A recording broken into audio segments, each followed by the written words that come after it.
Sim, pode iniciar.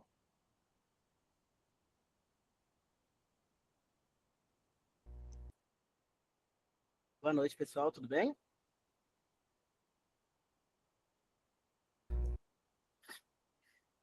Hoje nós vamos para a nossa terceira aula de geoprocessamento, né? Concluir aí a nossa disciplina. A gente vai começar falando dos tipos de dados e representações que a gente tem no SIG, né? No Sistema de Informação Geográfica. Né? Falar um pouquinho sobre como são essas representações e a dificuldade que a gente enfrenta devido à problemática da diferença na hora de planificar isso daí, né? Que vocês sabem que a Terra tem um formato de um geóide, parecido com uma esfera, mais achatada nas pontas, tá? E o relevo dela não é certinho, né? Não é lisinho. Vai ter morros, montanhas, depressões, vales ali, né? Que fazem com que ela tenha uma superfície bem irregular. Então, modelar isso daí é um desafio, que aí quando trabalha a topografia junto com o geoprocessamento, para a criação de visualização, né, de forma mais próxima do real o possível, né, que a gente mede um terreno plano, né, coloca a área dele como se fosse plano, mas aonde ele está? Ele é plano em relação a quê? É porque pela superfície da Terra ele não vai ser plano, né? Porque a Terra não é plana. A Terra ela vai ter um formato diferente. Aí a gente vai falar um pouquinho sobre isso na aula de hoje.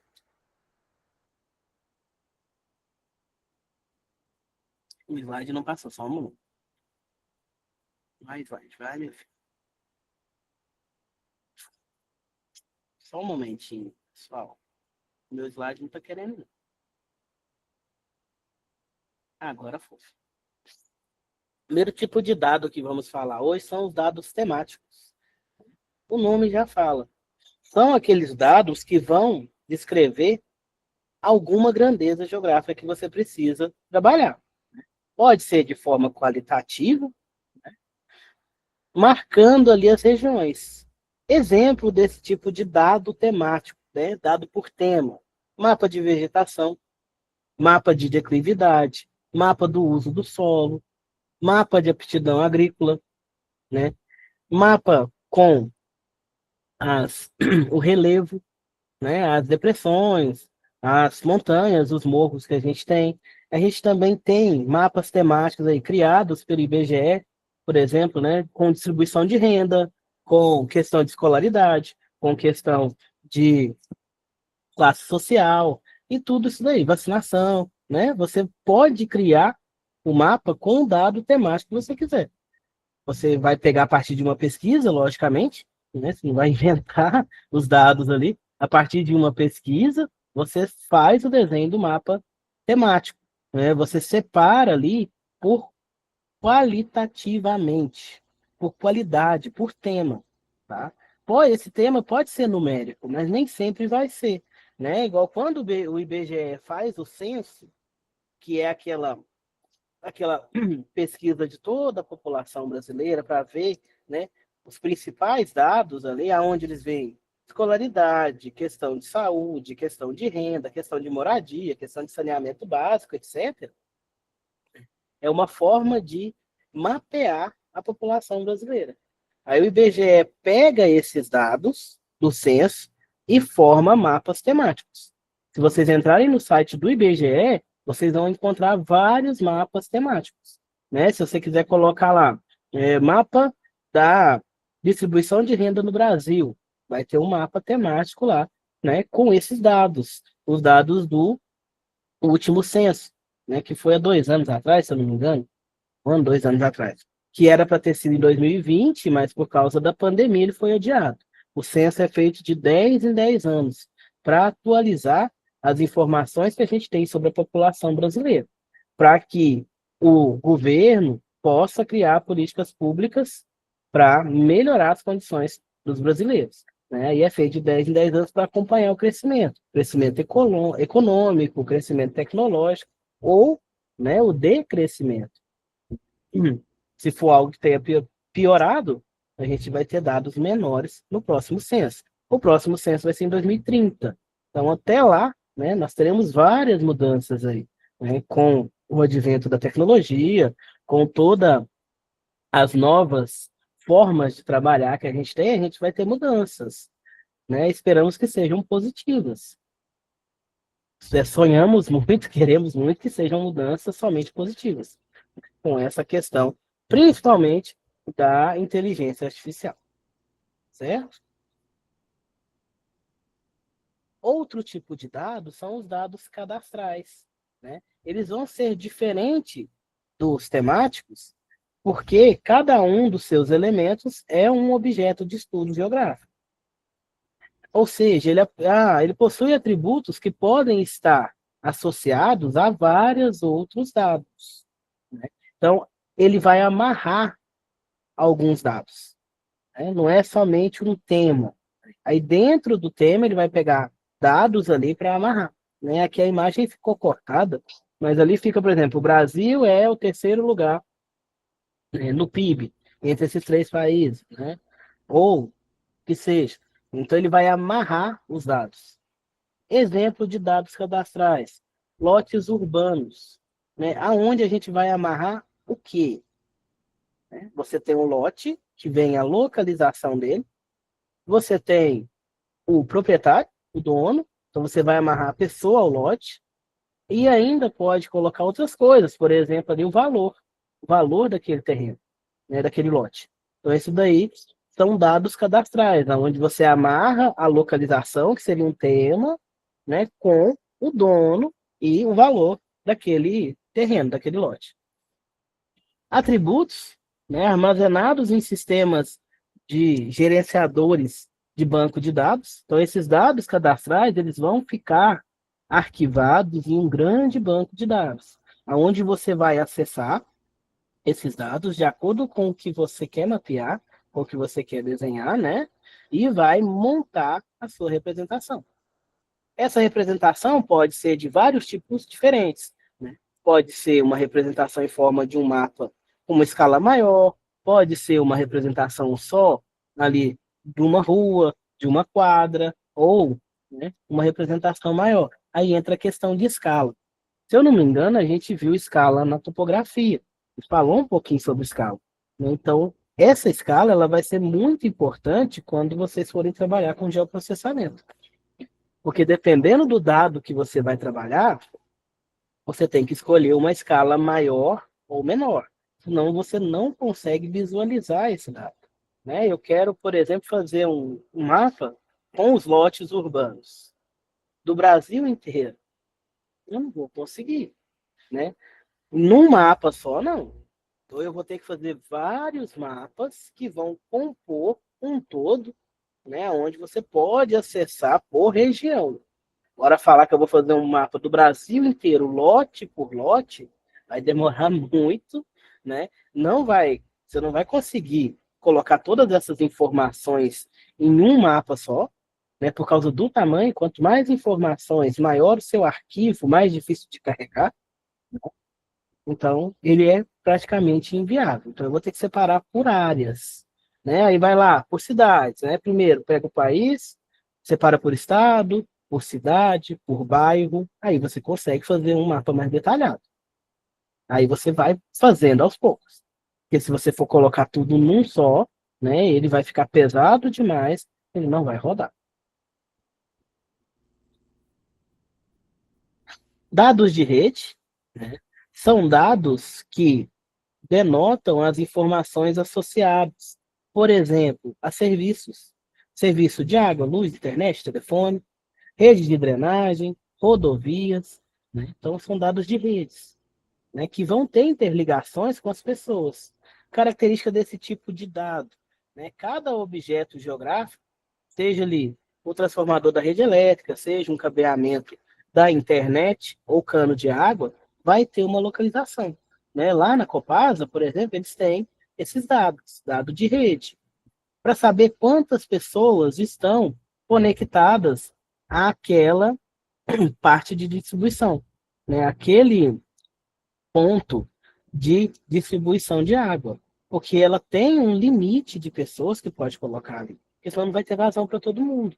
Então, isso daí é um dado de rede. Né? Aqui, por exemplo, podem conectar 10 pessoas. Já tem 9. Aí vai abrir, né, uma casa, tem uma casa ali, eles querem separar o terreno em dois. Então, vai vir outra residência com outra água, né, com outro acesso para a água. E tem que ver se vai poder ligar nesse ponto ou não. A mesma coisa a internet.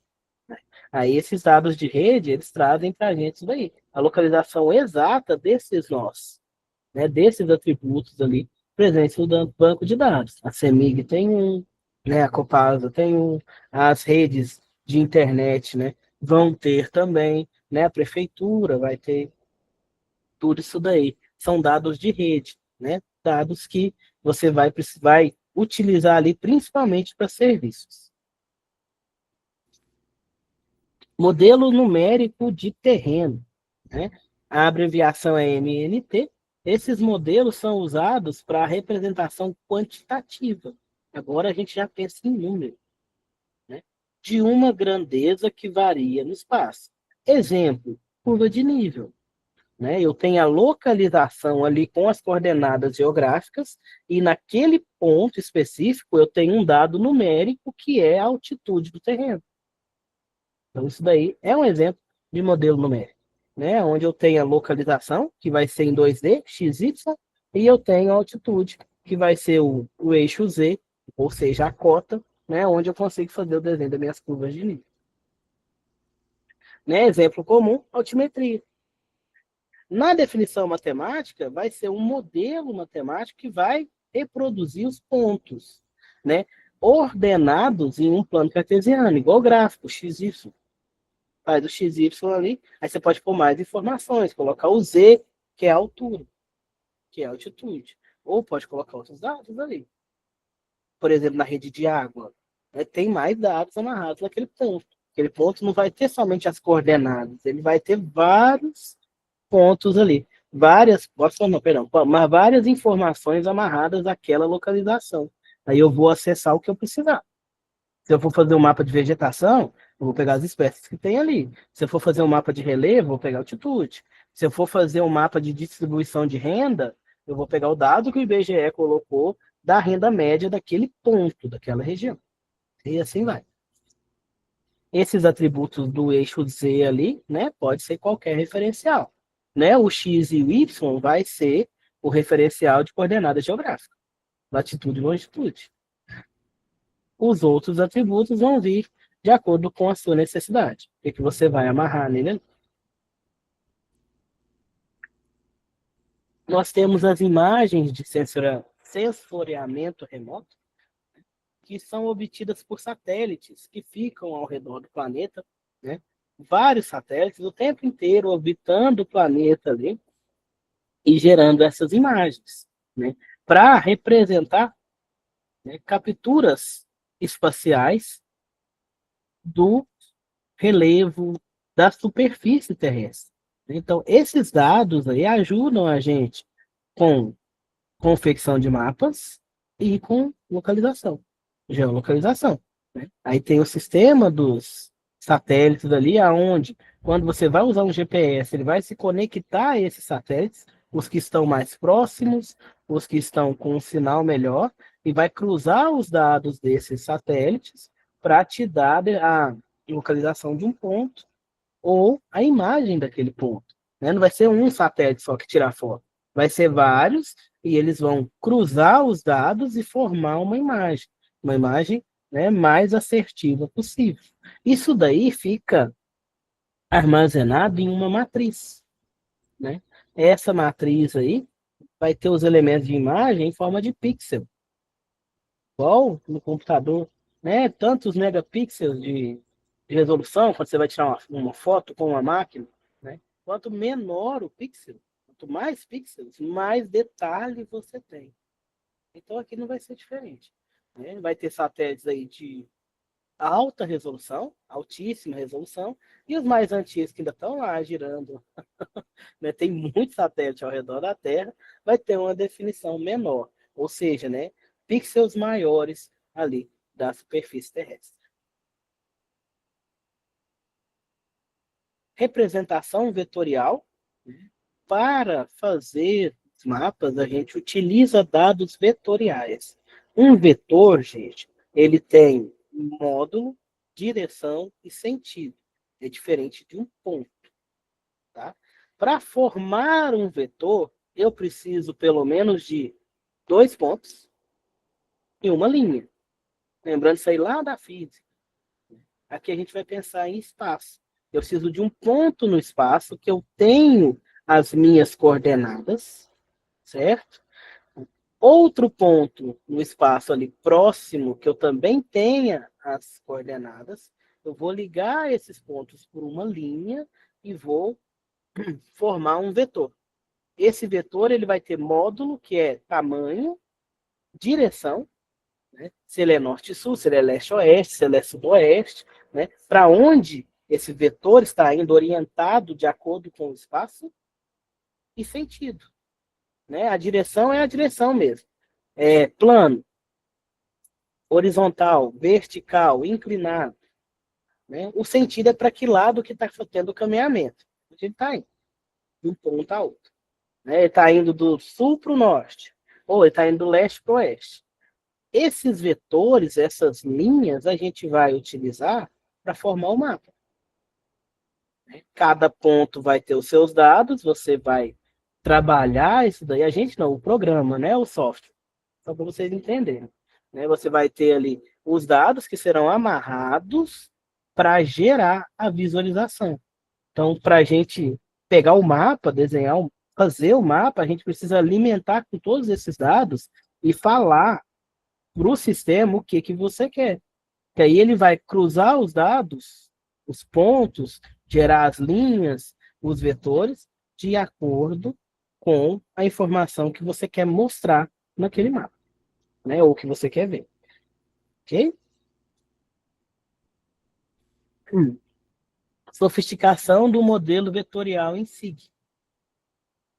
Né? No modelo vetorial, a localização e a aparência gráfica do objeto são representados por pares de coordenadas, latitude e longitude, igual a gente viu.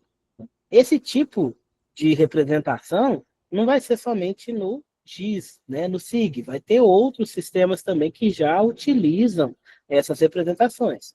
Né? Mas para a gente que está trabalhando com geoprocessamento, que serão dados de mapas maiores, e realmente são, né, informações terrestres, né, a gente trabalha, né, com as coordenadas mais propriamente ditas.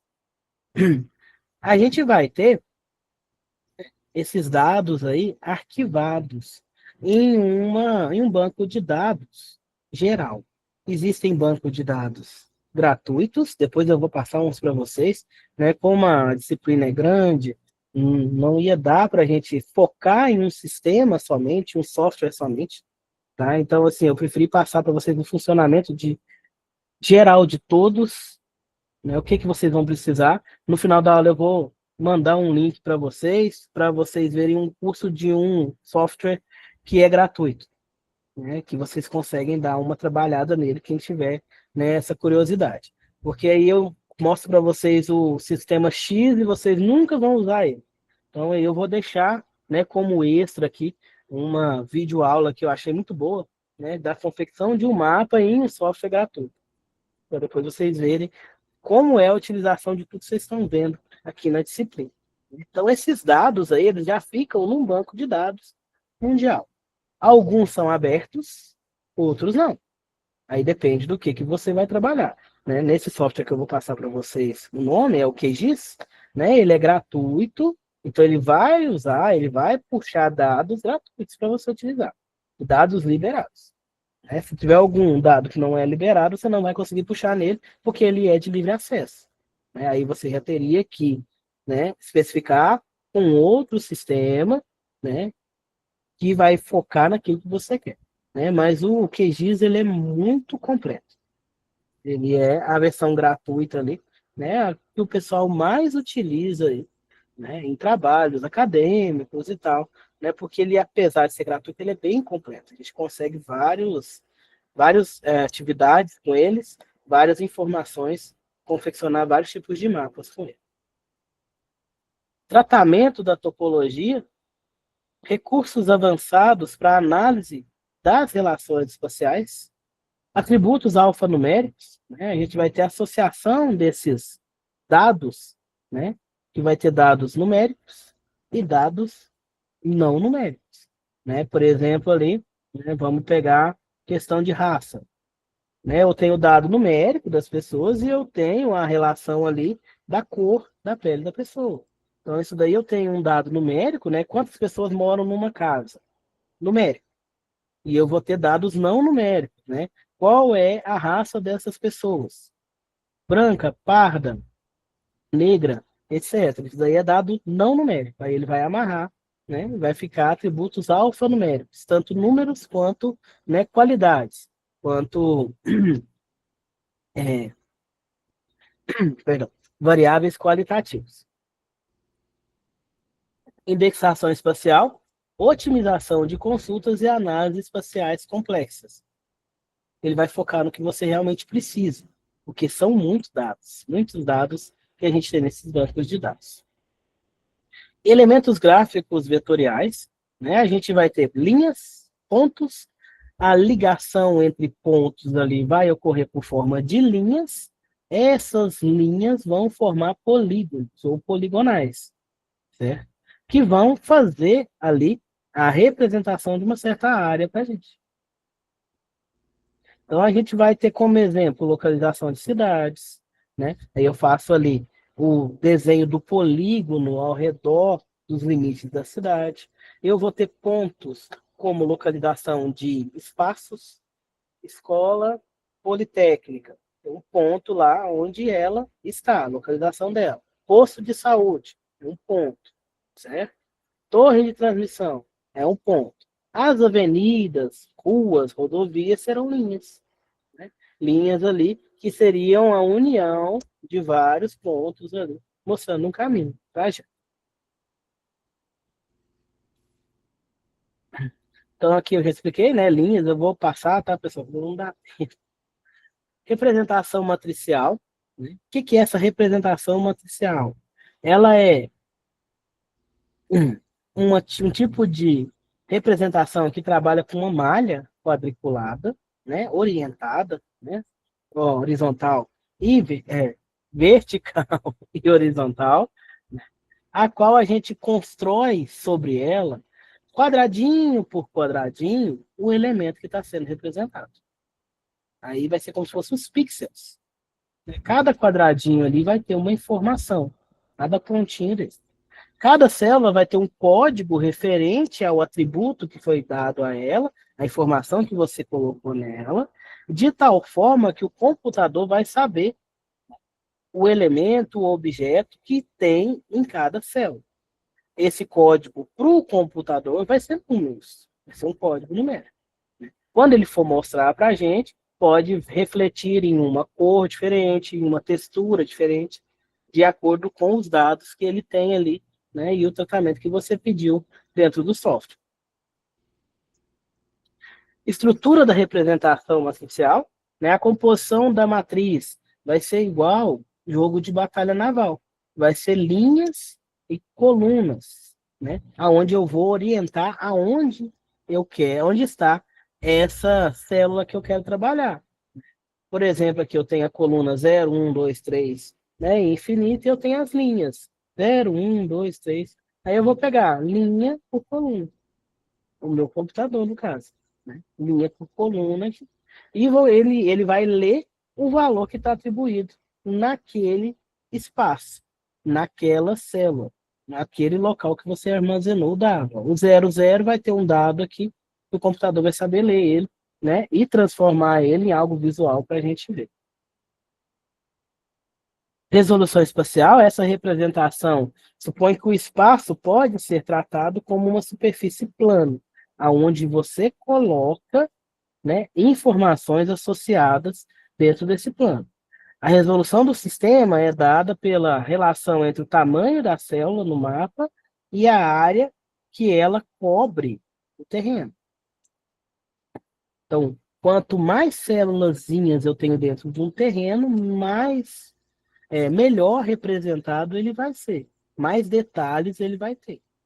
Se eu tiver células maiores, então eu tenho menos informações, então vai ter menos detalhes essa representação do meu terreno.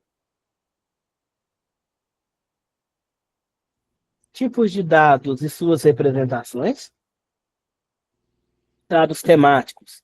Vai ter representação tanto matricial quanto vetorial. Dado cadastral, ele vai ter uma parte gráfica que vai ser em coordenadas vetoriais, né, que vão pegar os atributos do banco de dados. E eu também vou ter outras partes que podem ser matriciais. Rede, eu vou ter parte gráfica em coordenada vetorial, também com atributos do banco de dados. Imagens de sensoriamento vai ser armazenada em representação matricial. Modelo numérico, grades regulares serão matriciais. Vou ter dados, grades triangulares, que serão vetoriais, e eu vou ter as isolinhas, que são vetoriais. Um exemplo de isolinha é a curva de nível. O que ela é uma isolinha? Porque ela tem, né, aquela linha à mesma altura. Então, a altura igual. Esse que vem o ISO. Okay? Né, a mesma altura. Comparação entre a vetorial e a matricial. A vetorial vai ser mais adequada na produção de cartas, né, cartas geográficas, onde eu tenho ali, né, uma maior precisão nas operações, só que em um menor espaço de armazenamento. Né, vai ser menores os minhas cartas. Né, carta é pequena, mapa é grande. Ideal para você trabalhar com dados cadastrais. Enquanto a representação matricial vai facilitar operações de álgebra, de cálculo, de mapas. Né? Então, eu vou conseguir fazer mapas com mais informações, certo? Então, eu vou precisar também de um maior espaço de armazenamento. Vai ser ideal para análises espaciais e melhor para as imagens de satélite, onde eu vou conseguir colocar, né, informações mais orientadas aqui nesse tipo de representação. Quando usar cada tipo de representação? Os dados temáticos podem ser trabalhados tanto a matricial quanto a vetorial, né? Você vai comparar e ver qual que vai ser a aplicação específica, porque a gente tem vários tipos de dados temáticos, né? Se você quiser, né, colocar uma imagem ali de relevo, por exemplo, a gente pega a matricial. Que aí eu consigo colocar mais dados. Produção de cartas, né, onde você quer uma maior precisão, a representação vetorial é mais adequada. Onde você quer um tamanho maior, seria melhor a matricial. Em mapas, né, a melhor é o formato matricial e o armazenamento. Para o mesmo grau de precisão, eu vou ter espaços diferentes, né, para matricial e para vetorial. Sendo que a representação matricial, ela é maior, porque ela vai ter mais dados. Então, ela vai precisar de mais energia, ela vai gastar mais tempo, ela vai consumir mais memória do seu computador. Você vai precisar, por exemplo, de um computador talvez mais potente, não vai conseguir rodar ali o mapa que você vai precisar trabalhar. Representação de MNT na malha regular. A gente tem basicamente dois tipos. A malha regular, ela vai usar interpoladores matemáticos para estipular valores das células que não têm medidas, ou seja, ela vai pegar os dados que ela já conhece e vai interpolar dados calculados. Né? Como assim? Na mineração, eu tenho um furo de sondagem nessa região, né? Que a minha direita, né? Eu estou espelhado, talvez apareça para a esquerda de vocês. A minha direita eu tenho um furo de sonda com os dados de teores de um certo minério. À minha esquerda eu tenho outro furo de sonda, né? Que tem os valores de teores desse minério dessa região. Eles dois estão afastados. Eu conheço os dados deste ponto e deste ponto. O que está no meio, eu não conheço. Então, o que é esse interpolador? Ele vai calcular, né, com base nos dados que ele tem deste ponto e deste ponto, ele vai calcular uma média para colocar a variação nos pontos que estão entre um entre o outro. Isso daí a gente chama, por exemplo, de krigagem. A krigagem ela vai usar, né, de cálculos estatísticos e matemáticos, né, que a gente chama de geoestatísticos, para prever, né, concentração, teor das áreas onde eu não tenho um ponto específico, mas está ligada entre os pontos. A mais utilizada atualmente é essa krigagem, né? E quem faz é o software. Não faz mais. Antigamente, quando a gente fazia o mapa, né, de uma forma mais manual, de uma forma mais rústica, a gente usava o IQD. O que é IQD? É o método chamado inverso do quadrado da distância. É simplesmente uma fórmula que a gente trabalha, onde a gente vai pegar ali um cálculo, onde você faz o inverso do quadrado da distância de um ponto ao outro. Né? 1 sobre a distância de um ponto ao outro ao quadrado. Okay? Aí você vai pegando os dados ali e vai fazendo ali a previsão de teor. Né? Antes era feito assim, fazia-se os furos de sonda, né? Nessa imagem aqui, imagina que esses pontos aqui são os furos, né? E por cálculos a gente, né, estimava o valor do teor aqui do ponto entre um ponto e outro. Né? A krigagem faz praticamente da mesma forma, né? Só que usa outros cálculos, né? Outros modelos matemáticos, modelos mais matriciais. Okay? Aqui um exemplo que a gente tem de altitude. Né? Então, eu tenho o valor específico de cada ponto aqui, só dos pontos. Os outros pontos, né, os outros locais que não são delimitados por pontos, serão por interpolação. Então, eu vou ligar esse ponto a esse, né, aqui ligou retinho, como se fosse uma descida. Mas talvez não seja. Né? Aquilo ali foi criado, foi interpolado através de cálculo. Quanto menor a distância entre esses pontos, mais próximo da realidade vai ser.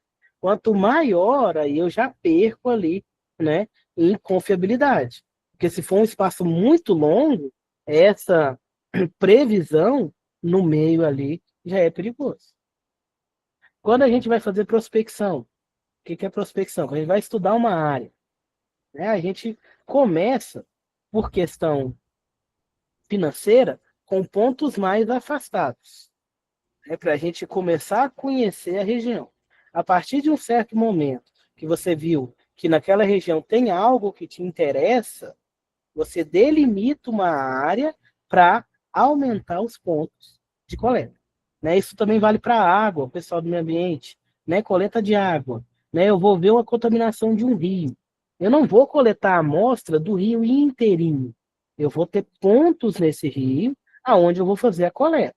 Se em um desses pontos tem um teor maior de contaminação, eu vou aproximar, né, ao redor desse ponto, aonde deu uma diferença de contaminação de água, por exemplo, eu vou fazer novas coletas, novos pontos de amostragem, para detalhar melhor o raio de influência dessa contaminação.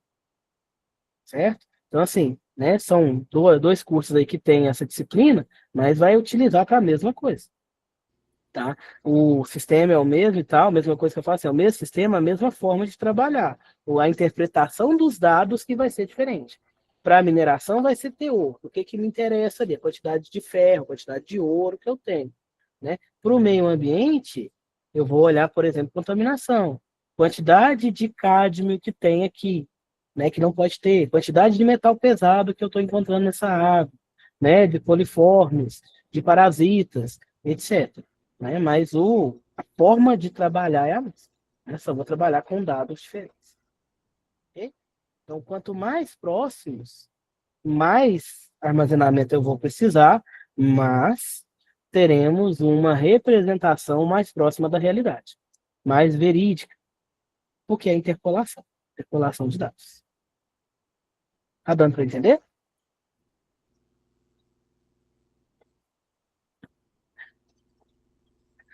Vamos continuar. Outro tipo de representação é a malha triangular, muito utilizada, essa daqui, né? Ela vai ser amarrada por 3 pontos. E a gente vai desenhar, o sistema vai desenhar triângulos, né? Criando faces ali. Essa triangulação, ela é muito boa, porque ela dá para a gente formas geométricas mais aproximadas do real, devido à versatilidade de movimento do triângulo. O quadrado, ele não tem muito movimento, né? Você vai ter chapas planas ali. Já o triângulo, você consegue, né, ter mais pontos de influência, que a gente fala. O ponto de influência é o ponto onde você tem mudança ali de direção. A triangularização, eita, triangulação vai te dar, né, é, formatos, contornos mais próximos da realidade, né? Por exemplo, se você for fazer uma imagem de uma esfera usando planos quadrados, malhas quadradas, ela vai ficar toda, né, cheia de quinas ali e vai ficar meio feinha, né, mais feinha. Agora, se você usar triângulos, vai ficar mais aproximado da realidade. Nenhum dos dois vai ficar completamente redondo. Mas se você usar triângulos, você consegue demonstrar melhor a curvatura, faces mais arredondadas, do que com os quadrados. Ok? Então, essas faces triangulares são interligadas, formando uma rede, né, mostrando as irregularidades. Os vértices vão ser armazenados em pontos que têm coordenadas, né, onde eu consigo, né, por exemplo, aqui, exemplificar o desenho de um relevo, de uma região. Malhas triangulares versus as regulares, né? A gente falou, a triangular ela vai ser melhor para representar contornos, né? Principalmente arredondados. Ela vai conseguir mostrar melhor a complexidade do terreno, porque ela se adapta melhor, porque o triângulo tem mais mobilidade, né? E não tem necessidade de dados redundantes, né? Repetição de dados. Okay?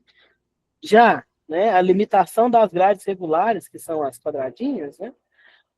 Grande redundância em terrenos uniformes, né? Muito dado repetido em terreno uniforme. Dificuldade de adaptação, como eu falei para vocês, uma grade de amostragem fixa, menos eficiente para locais mais complexos. Então, você vai escolher de acordo com o seu trabalho. Aí você precisa de uma, uma ilustração mais realista, o local é um terreno mais acidentado, né? Vou usar um triangular. Não, é mais plano, né? Dá para fazer com a grade regular. A grade regular é mais rápida, então faz com a grade regular. Vai escolher tudo depende, né? Depende do seu financeiro, depende da velocidade que você precisa desse desenho, né? Depende do que você quer mostrar. Então, tudo isso aí vocês vão ter que analisar. Não tem como eu falar, esse é melhor, esse é pior. Depende. Né? Olhar custo-benefício. É o que é o melhor do mercado, talvez para você não seja o melhor em relação a custo, em relação à mão de obra, em relação a vários outros fatores. Você tem que ver o que é o melhor para você naquele momento. É o que você consegue utilizar e que te dá os resultados que você está esperando. Que a gente já falou, vou passar para a gente, tá repetindo, porque senão não dá. Isso aqui a gente já falou também, né? Qual que a gente vai escolher. Então, vamos para outro tema. Explorando essa modelagem numérica no terreno, né? Aplicação prática para o mundo digital. O que é essa modelagem numérica do terreno? É a representação matemática, né, computacional de algo que você está querendo representar. Pode ser relevo, pode ser informação geológica, informação ambiental, informação de vegetação, de rio, meteorológica, etc. Tudo isso daí vai voltar para a gente, para o computador vai ser em forma de números, né? E para a gente vai vir como informação. Aplicações, mapas topográficos, projetos de engenharia, análise geomorfológica de terrenos, visualização 3D, né, de vários tipos de mapas, vários tipos de terrenos que você queira representar. Para a representação de uma superfície real no computador, né, é preciso você criar um modelo digital, que tem que estar mostrando ali as equações analíticas dos pontos aqui da grade que você utiliza para te gerar as características espaciais do terreno. Essa transformação permite análise computacional mais sofisticada e, para o usuário, vai retornar visualizações mais precisas do mundo real. Um modelo ali, gráfico do que você queria exemplificar, você queria mostrar, né, no seu mapa. A gente já falou, né, da capacidade dos modelos, a gente vai ter análises quantitativas, né? Por exemplo, eu vou conseguir, né, depois que eu fizer o desenho, depois que eu alimentar todos os dados, calcular volumes e áreas, né, eu vou lá num clique, né, o computador calcula para mim. Ó, eu quero o volume de água que desce nesse rio por hora, né? Como é que eu vou saber esse volume?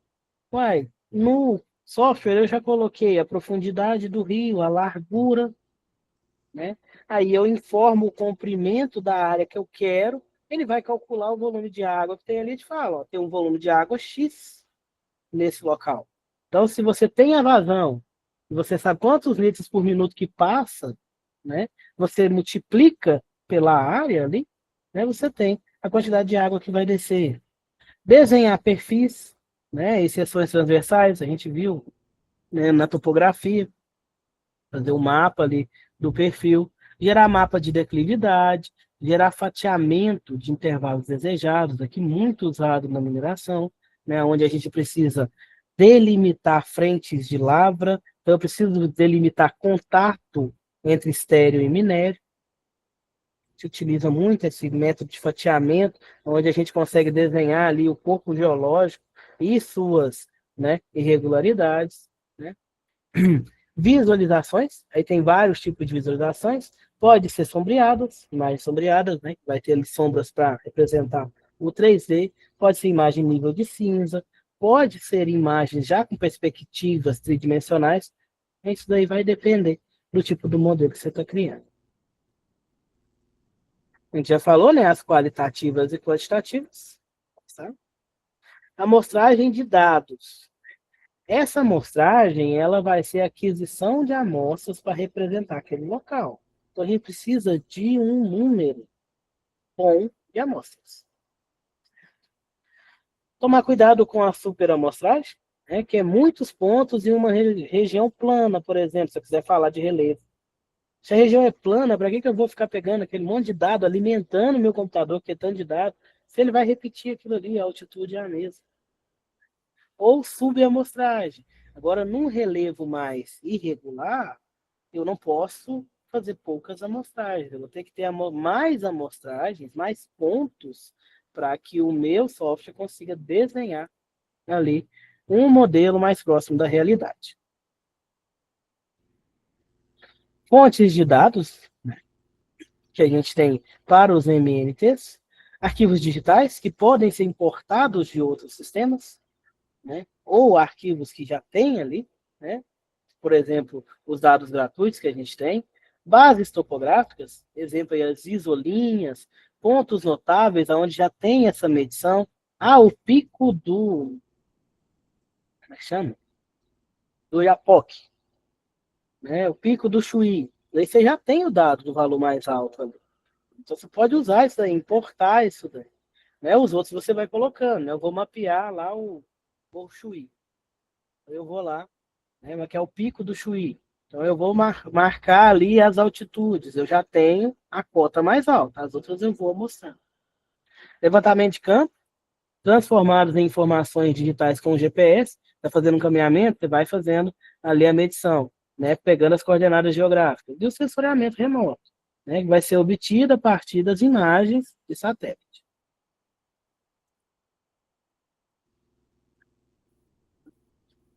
Tipos de amostragem espacial, a gente tem a regular, né, que mantém uma regularidade de distribuição, ou seja, distância. Né? Vou coletar a amostra aqui de 2 em 2 metros. Regular. Certo? Semi-regular é aquela que preserva a regularidade na direção x, y, mas nunca nas duas simultaneamente. Né? Ah, nessa linha aqui você vai marcar de 2 em 2 metros, mas nessa, na outra direção aqui, a gente já vai pegar de 1 em 1 metro. Essa é semi-regular. Né? E a irregular, que não tem padrão de distribuição. O pessoal do meio ambiente, vocês vão fazer mais amostragens irregulares, porque vocês precisam captar pontos estratégicos. O pessoal da mineração vai fazer mais regular. Okay? Então, vai depender do que vocês vão trabalhar. Os dados do modelo numérico do terreno serão representados por coordenadas em 3 dimensões: x, y e z. X e y, coordenada geográfica; localização; z é o que você quer. Altitude, teor. A gente está usando muito o exemplo de altitude aqui, que é um que é mais fácil de entender e é comum para os dois cursos. E os dois cursos estão estudando também topografia. Qualidade dos dados, né? A qualidade do dado vai vir através da escolha do local e também da amostra. Né? Se a amostra tiver uma boa qualidade, eu vou ter dados confiáveis. Agora, se a amostragem não for feita de forma correta, se ela não for confiável, eu não vou ter dados confiáveis. Né? Para aplicações onde a gente precisa de um maior grau de realismo, a quantidade de pontos da amostragem vai ser decisiva. Se eu precisar de coisas mais realísticas ali, eu vou precisar de mais pontos, com distâncias menores, para que eu consiga fazer uma representação mais próxima ao possível do real. A amostragem por isolinhas é um tipo de representação de uma superfície que pega ali locais que têm a mesma altitude, né? Tipo as curvas de linha. Um exemplo aí que a gente tem é a curva de linha. Nesses mapas, as isolinhas serão impressas com o uso de equipamentos com base composta em fotografias em estéreo obtidas por aerolevantamento. Né? Existem também alguns pontos que são amostrados irregularmente, né, que podem ser trabalhados na amostragem de campo. Aí você pega esses pontos aí e faz a alimentação do sistema, né, daquele software, através dos dados que você coletou nesses pontos aí. Geração de grades regulares. Né, o processo dessa geração, né, consiste em estimar os valores de cota de cada ponto da grade a partir do conjunto de amostras de entrada. Né, você vai colocar as amostras ali no seu sistema. Ele vai estimar o restante por Krigage, por IQD, né? Depende do sistema que vai estar trabalhando. Quando se faz o uso de todas as amostras para interpolar cada ponto, a gente fala que a interpolação é global. Em geral, um conjunto de amostras pode ser muito grande e bem diferente, né? Tornando uma interpolação global difícil de ser feita e com uma grande chance de gerar erro. Né? Então, essa interpolação global é melhor para amostras menores, locais menores e mais homogêneos, né? Que não sejam tão irregulares. Que aí você consegue um resultado mais próximo da realidade. Agora, se for um local que tem muito, né, acidente geológico ali, você vai ter que trabalhar, né, com outro tipo de interpolação. Não vai poder ser o global, você vai ter que pegar por áreas ali, fazer área por área e depois juntar todos esses dados.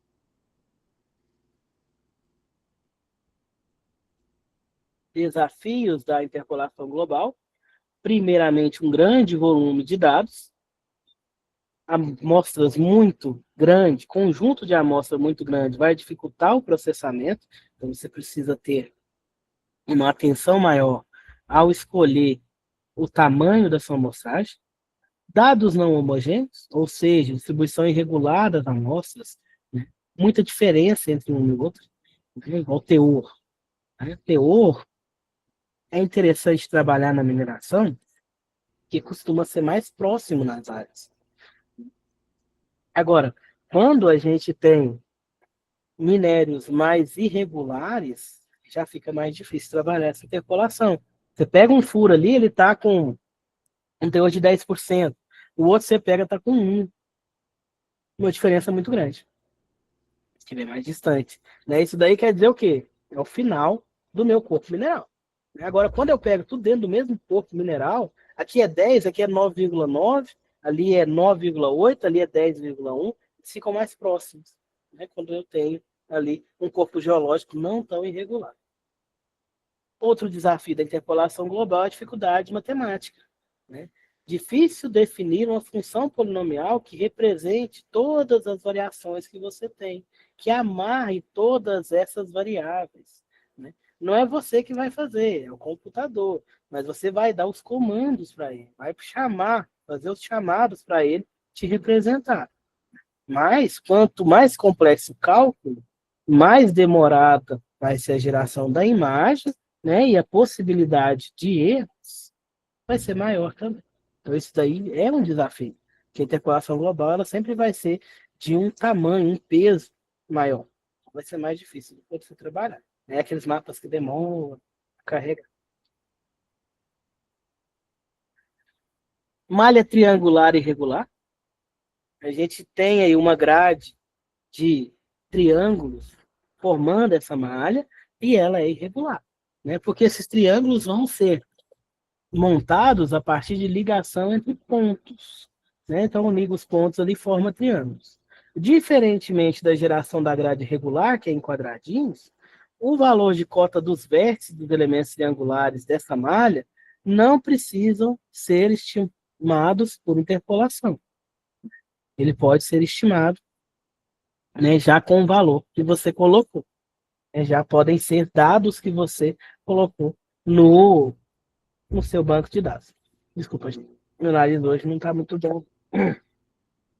Aqui a gente já falou da diferença da grade regular para a grade triangular. E análise sobre modelos digitais. Aqui faltou a imagem não carregou. Né?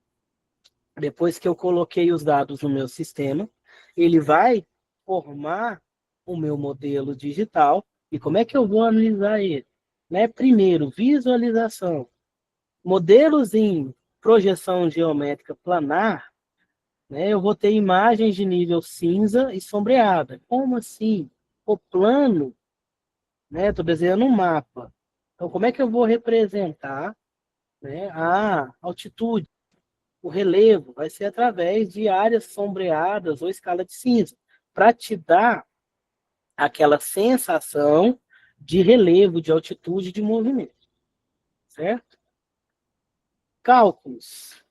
Volumes de aterro e porte, análise de perfil sobre trajetórias, né? Vai ser uma forma de você analisar um modelo que você gerou, calculando ali. Dependendo do software que você tiver, ele vai, você clica, ele já calcula o volume para você. Dependendo do software, você vai ter que pedir ele para calcular. Né? Como assim pedir? Colocar uma função, chamar uma função. Você pega de um ponto ao outro, chama uma função, essa função vai te devolver o volume, vai te devolver, né, o perfil. Aí vai depender do software que vocês vão trabalhar. Ok? Mapeamentos.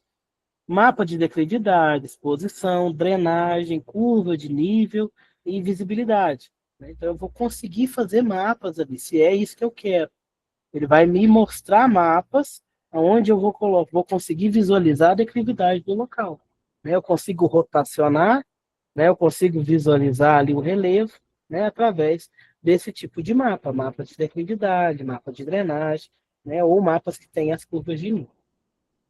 Aqui realmente faltou a imagem.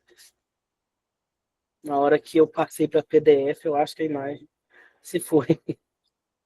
Capacidade de análise. Visualização, a gente precisa visualizar. Essa visualização vai ser através de projeções geométricas, por exemplo, planares. Geração de imagens, vou trabalhar com nível de cinza, sombreamento ou imagens temáticas. Cálculos, calcular volume, calcular distâncias. Análises, Perfis sobre as trajetórias. Aí eu faço ali uma linha onde eu quero traçar o perfil topográfico. Aí o meu sistema, eu chamo a função, ele devolve para mim o, o perfil daquele local. Mapear, fazer mapeamento, né? Declividade, drenagem, visibilidade, teor, viabilidade, né? Etc. Integração dos dados com o geoprocessamento. Os produtos das análises podem ser integrados com outros tipos de dados geográficos, né? De acordo com a aplicação que você vai ter ali no geoprocessamento. Exemplo de integração: planejamento urbano e rural. Faz-se o uso de software de geoprocessamento para fazer esse planejamento. Para que lado eu posso abrir um loteamento da cidade? Eu vou pegar ali um mapa que foi gerado, né, e estudar, por exemplo, declividade, olhar a questão de proximidade com outros municípios, com outros locais, né, planejamento urbano. Rural também, né, como é que eu vou fazer uma plantação? Tá, eu quero fazer uma plantação de café. O café, ele se adaptou muito bem ao cerrado, né? O cerrado, o café gosta do cerrado. Tanto que aqui, né, os nossos terrenos, né, para fazer plantio, são meio inclinados. Para o café isso é bom, né? O café ele adaptou isso. Mas outras culturas já não dá. O arroz, por exemplo. O arroz ele tem que ficar ali meio que submerso na água. Se você pegar uma região com declividade, vai te dar muito trabalho, porque a água vai escoar. Então, eu vou escolher um local para eu comprar, por exemplo, né, para eu lotear, né, eu preciso de verificar essas informações para passar para o meu comprador. E ele vai dar um jeito de verificar. Eu não vou poder. Então, isso aí vem o planejamento urbano e rural. Né, olhar a questão de erosão, aonde pode ter erosão. Né, igual todo ano, quando chove, a gente vê muito deslizamento lá no Rio de Janeiro. Mas aqueles locais aonde o pessoal constrói, não é local que foi planejado, porque tem essa possibilidade de deslizamento. Aí já tem a questão da inclinação, de ser um local mais íngreme. Aí vem o pessoal e constrói suas casas.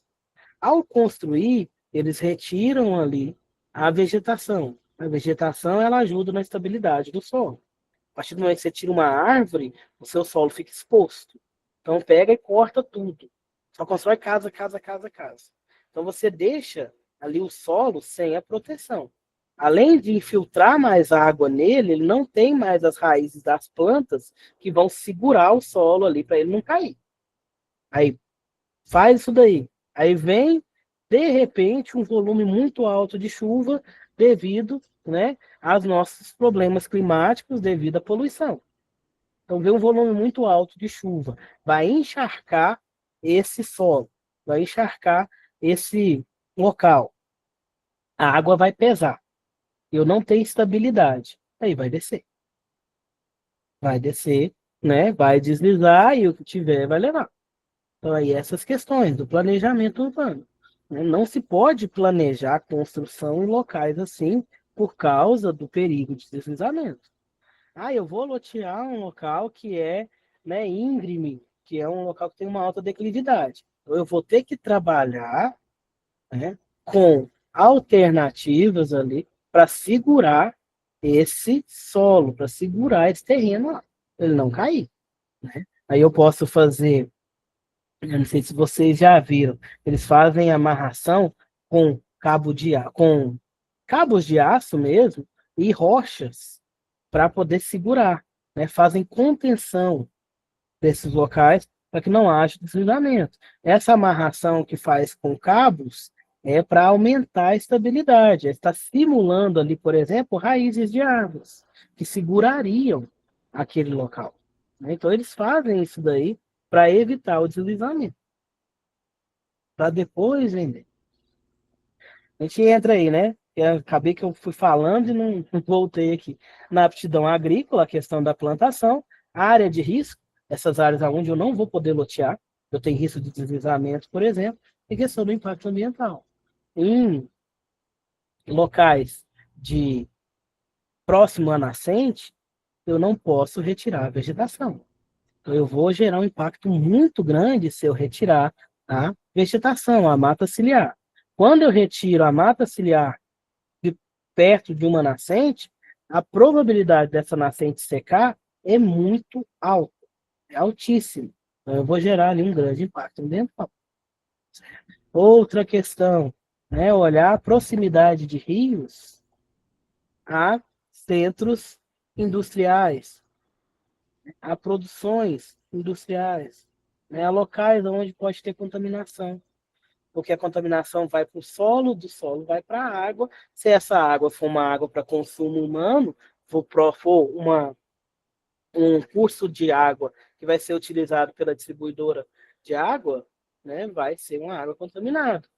Olhar essa questão de impacto ambiental. Quando teve aquelas queimadas horrorosas, né, todo ano tem, mas aquele ano que teve mais lá na Amazônia, fizeram mapas através de geoprocessamento para mapear a área perdida, a área queimada, e estimar ali quantas espécies vegetais foram perdidas, a consequência que isso daí gerou para a fauna da região, né? Tudo isso daí foi mapeado através de geoprocessamento, né? Lógico, pegaram os dados, mas só conseguiram esses cálculos, né, de volume de perda através de geoprocessamento, através da utilização desses softwares. E não tinha como eles contarem um a um. É lógico, achou lá muita vegetação queimada, animais mortos, né? Mas um pouco ali foi calculado através desses mapas, né? Injetado os dados no sistema, o sistema devolveu o mapa e o pessoal foi trabalhando ali para estimar a perda, que foi gigantesca da nossa Amazônia, e cada dia está pior, né? Que o pessoal é, retira as espécies vegetais de forma irregular ali, né, acabando com a flora da região e, consequentemente, impactando a fauna. Né? Cada árvore que você joga no chão, você está tirando a casa de passarinhos, de mamíferos, pequenos mamíferos ali, roedores e tudo. Né? Todos que moram ali naquela árvore, fora a alimentação. Né? Se for uma árvore frutífera, né, que é a alimentação para os animais.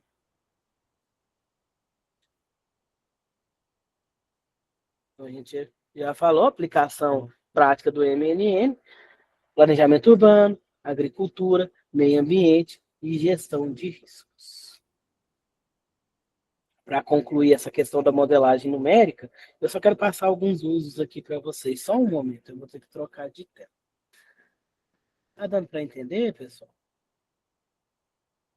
Tá tranquilo?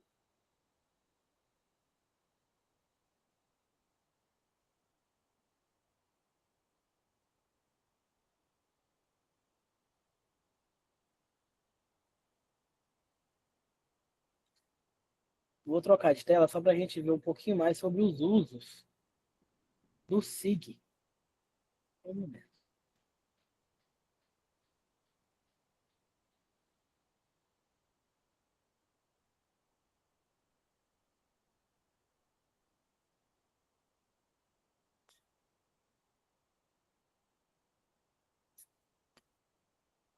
Só um momentinho, pessoal. Eu tenho que ajustar aqui o uso.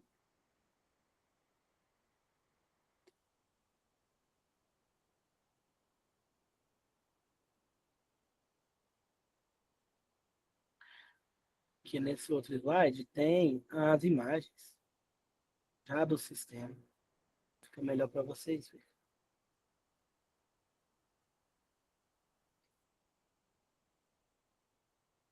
Gente,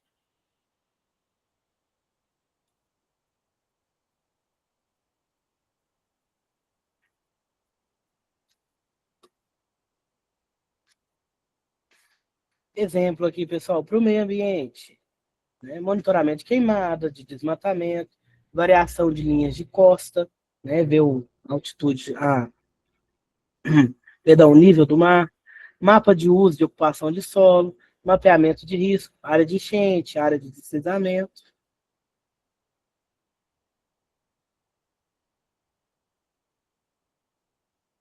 aqui. Só um momento, tá, pessoal? A importância do SIG na gestão ambiental, agilidade no processamento de dados, praticidade, várias possibilidades para vocês trabalharem, capacidade de resposta aos comandos, análise multicritério, né, variadas ali com várias variáveis que você pode trabalhar, interdisciplinaridade, né? Eu posso pegar o agro, pegar a construção civil, posso pegar a mineração, posso pegar tudo ali e misturar para fazer o meu mapa. Segurança pública, né? Questão de mapa do crime. Um exemplo aqui, locais onde, né, tem mais ocorrência de crime, cadastro imobiliário, que um exemplo aqui de um mapa gerado pelo software do geoprocessamento, diagnóstico ambiental, planejamento territorial, exemplo de mapeamento de declividade, altitude, mapeamento do uso do solo. Aqui eu tenho a legenda que forma cada cor o que, que é, né? Como é que está sendo utilizado esse solo. Se é para plantação, se é para pastagem, se é uma área de APP, de preservação permanente, uma área de eucalipto.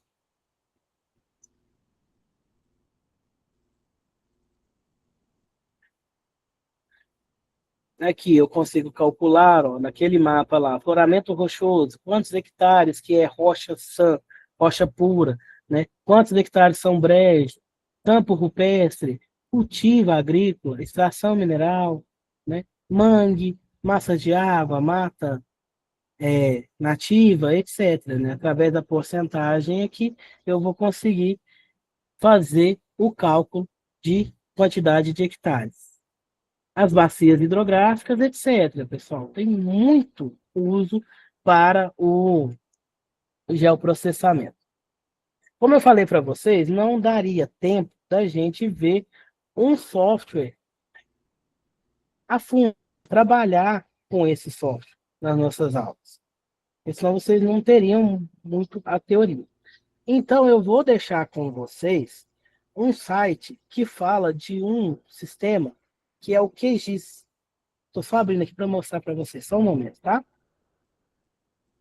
O QGIS, pessoal, é um software gratuito, onde a gente consegue fazer vários trabalhos através deles. E tem um site que tem um curso gratuito de QGIS. Ele está no YouTube, certo? E ele mostra desde como você instala esse sistema até você desenhar realmente ali um mapa, o primeiro mapa temático, certo? Estou só pegando aqui o site, ele chama Descomplica QGIS, para poder mostrar para vocês. E o curso é gratuito, né? Está livre no YouTube. Vocês acessam o site, né? E ali vai ter os links do que você quer trabalhar. Só um momentinho para eu mostrar para vocês o site aqui. Momento.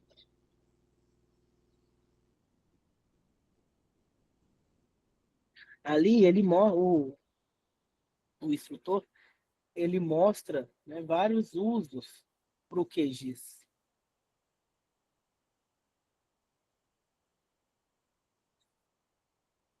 Achei. Eu vou mudar aqui a tela para vocês verem a carinha dele.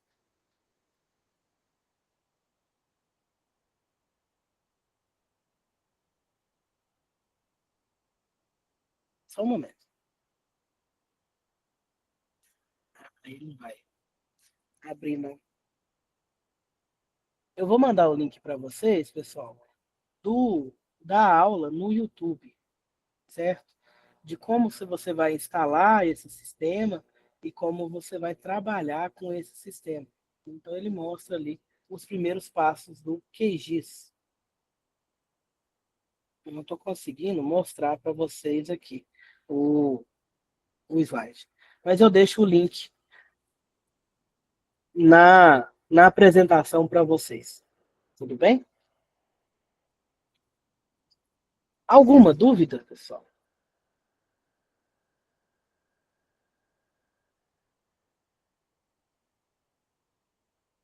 Tá tranquilo? Eu mandei o link do vídeo aqui para depois vocês assistirem e vou colocar também no slide. No último slide eu vou colocar o site que tem o curso e o link do YouTube também, para quem não conseguir acessar o sitezinho do curso. Né? Eu escolhi o QGIS por ele ser gratuito, né? E escolhi esse site que tem o curso porque eu assisti ele e é um curso muito bem explicado, né? Muito bem exemplificado, e o rapaz que dá o curso, ele fala de forma fácil, de fácil entendimento. Eu não estou ganhando nada, tá? Ele também não, que o dele é gratuito, né? Lógico que ele vende alguns lá, mas o dele é gratuito. É só porque eu pesquisei alguns, esse foi o que eu achei melhor para vocês. Tá bom? Então a gente termina por aqui, nossa terceira e última aula de geoprocessamento. Qualquer dúvida, eu estou à disposição de vocês. Né? Estudem para a provinha, né? Eu vou colocar algumas questões, né, que foram mostradas em aula, mas também, lógico, de acordo com o apostilo. Né? Qualquer dúvida que vocês tiverem no momento de estudo, pode estar entrando em contato. Ok? Muito obrigado, pessoal, e boa noite para vocês. Tchau, Alisson. Boa noite. Muito obrigada. Eu que agradeço. Boa noite, até a próxima.